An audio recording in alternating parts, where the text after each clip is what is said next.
So in this tutorial we're going to create the stand for the lamp project.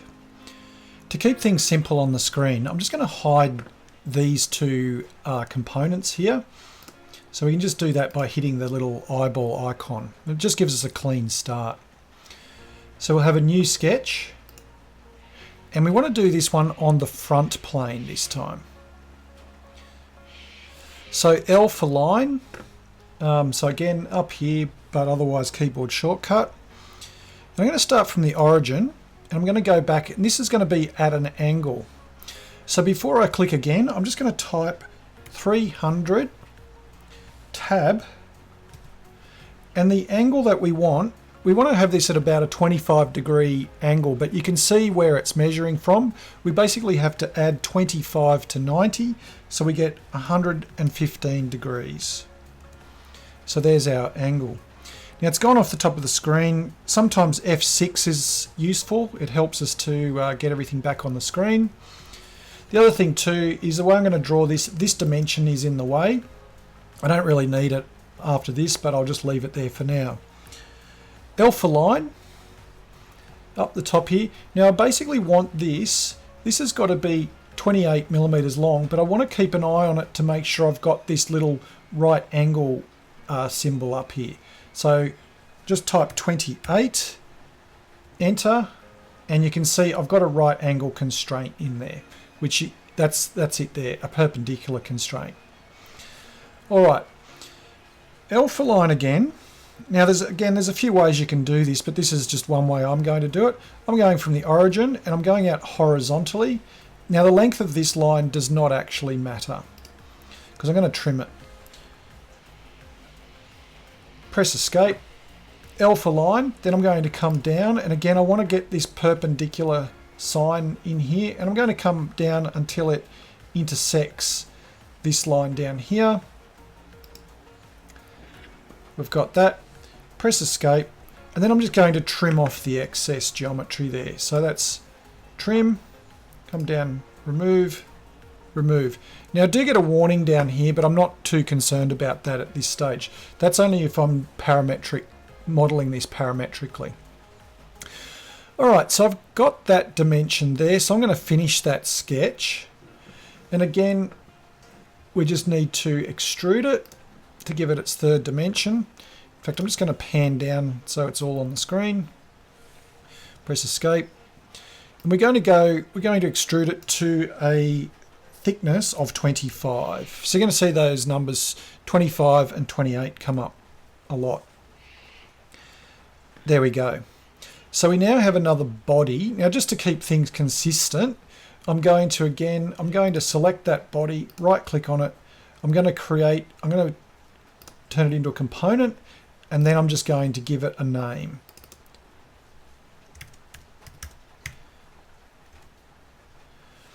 Okay. Now, in terms of the project, this is where I show students how to cut a mortise by hand. So I'm going to kind of lay this out a little bit as I would in the workshop.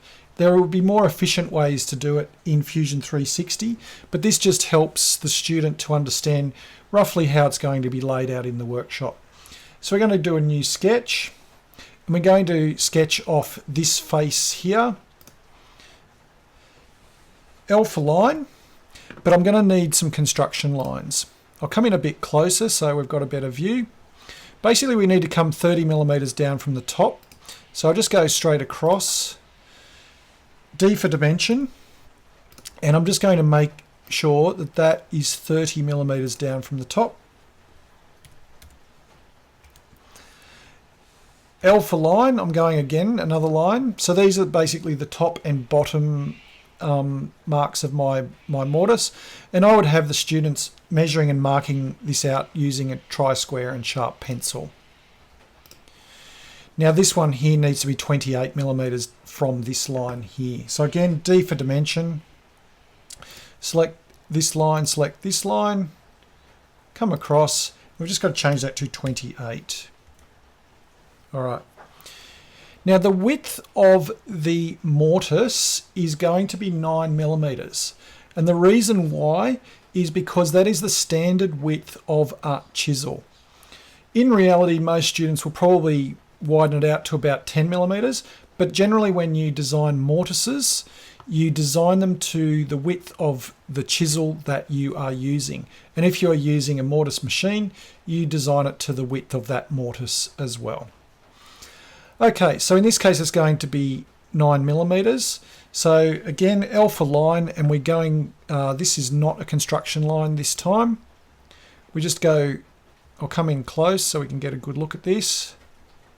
We're coming vertically down, but we want it to be, if we do our maths, this is 25 millimeters wide. Take 9 off, we need 8 millimeters either side.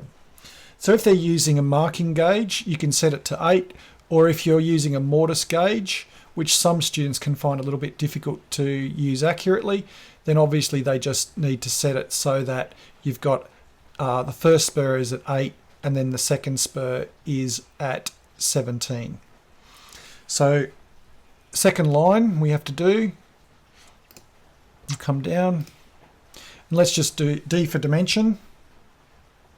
So we want this one to be 8 millimeters. I'll just go up here so you can see it.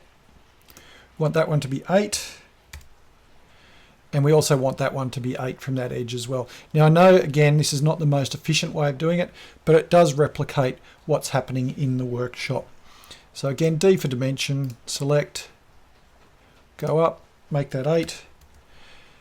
And just for a check, we can always do another dimension here, so we can select this line, and we should be getting 9. So we know we're correct.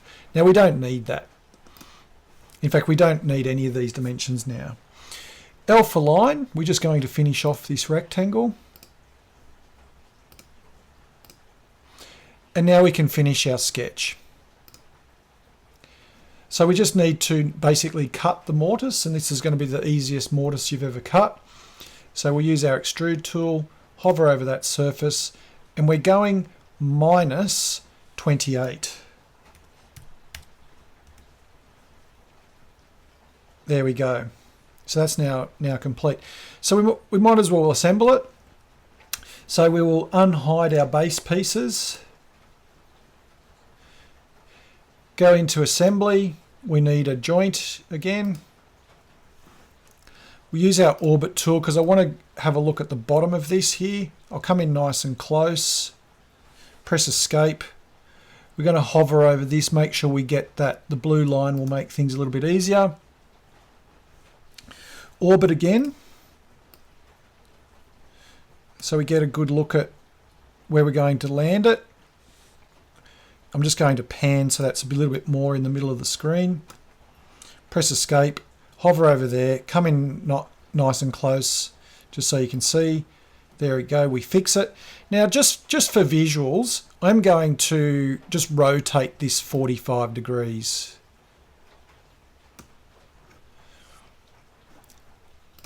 And OK.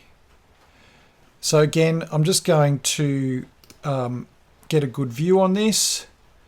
We can have a look around. There we go. So we've now got the stand assembled.